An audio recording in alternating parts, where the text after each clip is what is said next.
Hey guys, how you doing? Mr. Furtick here. Hope everybody's having a great week. I hope everybody's getting all their work done and watching all their YouTube videos. I'm going to be going over another lesson with you guys today on energy metabolism. I'm also going to be including in your assignments, which you can find in Google Classroom, which all of the teachers are using now, a video response sheet. On this video response sheet, there'll be questions that you need to answer for every one of my YouTube videos that I'll put up. So from now on, part of your assignment will be to answer those questions and send them back to me. You will also be required to do your nutrition logs as well as your at-home workout logs, which you can send to me via text, email, or send them back to school. So if you guys have any questions about that, feel free to reach out anytime. I can go over whatever you guys need to go over. If you guys have questions about any of the assignments or any of the lessons, just let me know and we're here for you guys to help you out. And I'll also be continuing to make all my phone calls. So if you guys get a message from me, just please return the calls as soon as you guys can. So today we're going to be doing, like I said, energy metabolism. So just follow along with me and just go through these slides and take some notes. Like I said, there will be an assignment on this.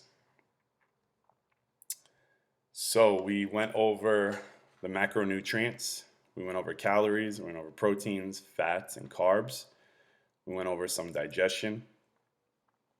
So we're going to go over some chemical reactions in the body. And you've heard this word a lot, and it's metabolism. Everybody has a different metabolism, which is the sum total of all the chemical reactions that go on in living cells. So when everybody says, oh, you have a fast metabolism, slow metabolism, this is what they're talking about. Reactions in which small molecules are put together to build larger ones is called anabolism.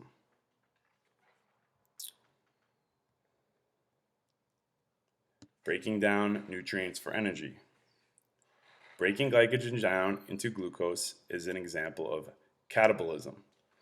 And this is something that we do not want to happen, guys. We don't want our bodies to go catabolic. We want to be in an anabolic state, which means that we're growing, we're adding muscle. Glycolysis is the metabolic breakdown of glucose to pyruvate, the first step in the pathway of glucose to yield energy. And as you can see in the chart right here, it gives us the breakdown.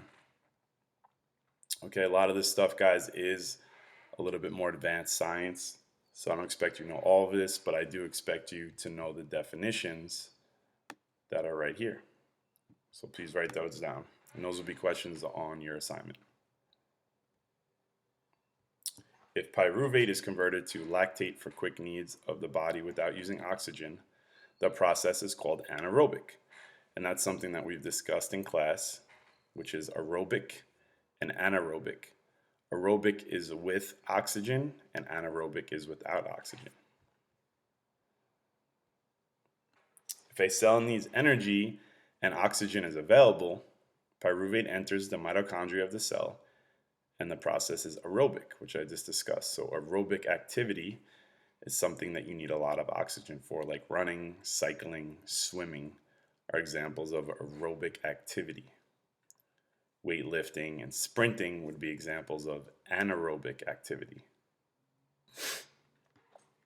Triglycerides can be broken down into energy via the following pathways, except fatty acids directly to glucose.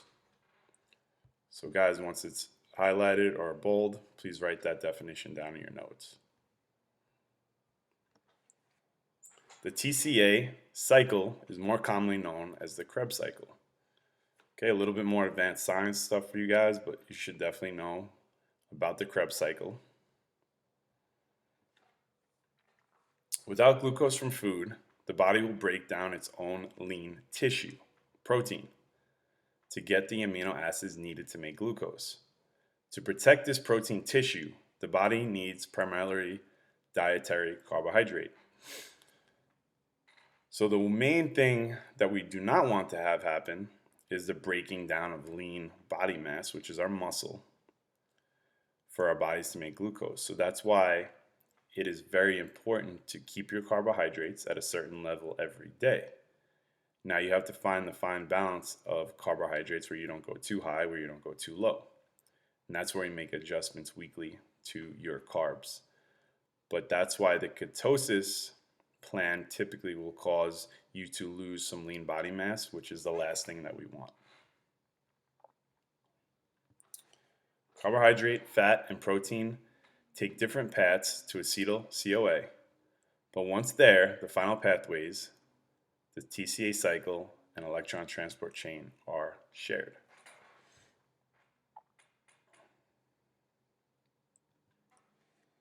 Pyruvate cannot be converted into glucose.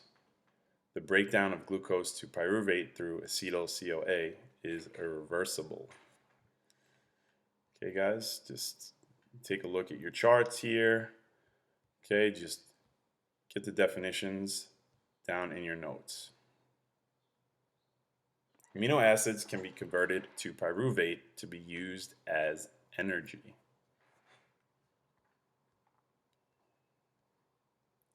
Feasting and fasting. The most efficient pathway to convert extra calories into fat stores is fat to fat stores. Okay, so we have to be careful with how much we take in, how much fat we take in, how much carbs, how much protein we take in, because the excess calories, the excess fat, protein, or carbs will be converted into fat, which is what we don't want, guys.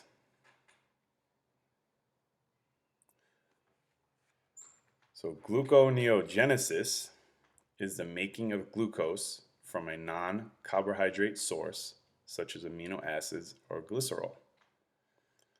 Okay, so there is ways to make glucose without actually using carbohydrates, where you can convert protein or fats.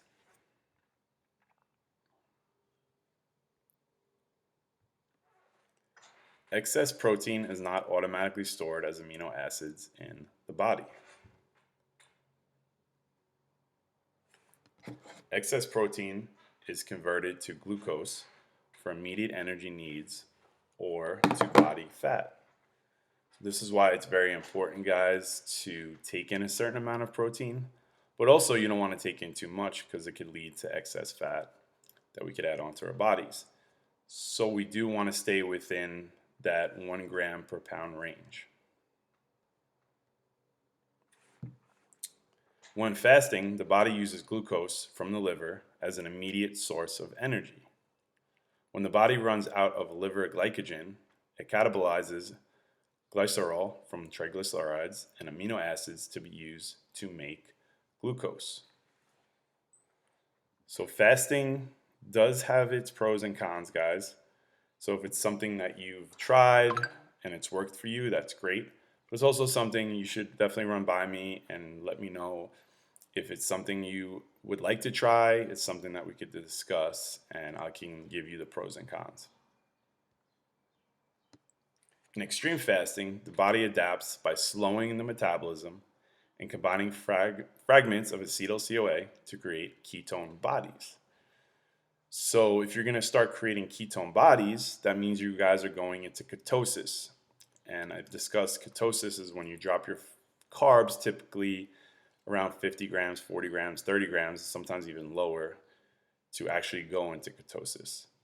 Okay, something I would not recommend because of the slowing of the metabolism, because we want the opposite. We actually want to increase our metabolism so we can take in more calories, which gives us more food. Side effects of a low-carb dieting include slowed metabolism, protein tissue loss, and elevated uric acid. So just like I said, something we probably do not want to do is go into a low-carb or no-carb keto diet. So we do want to keep our carbs at a good level, as well as our protein, as well as our fats. So it's something we should do is have a certain amount of meals per day. For example, I take in 5 meals per day. Some of my clients take in 6, and some clients take in 2. You can do 2 a day, but just know it will possibly slow the metabolism down a little bit. So you do want to increase your meals per day if that's something that you can do. So guys, please check out your video response sheets that will be added to your Google Classroom. If you have any questions for me, just let me know anytime, and I'm here for you guys for all of your questions. All right, hope you have a great day.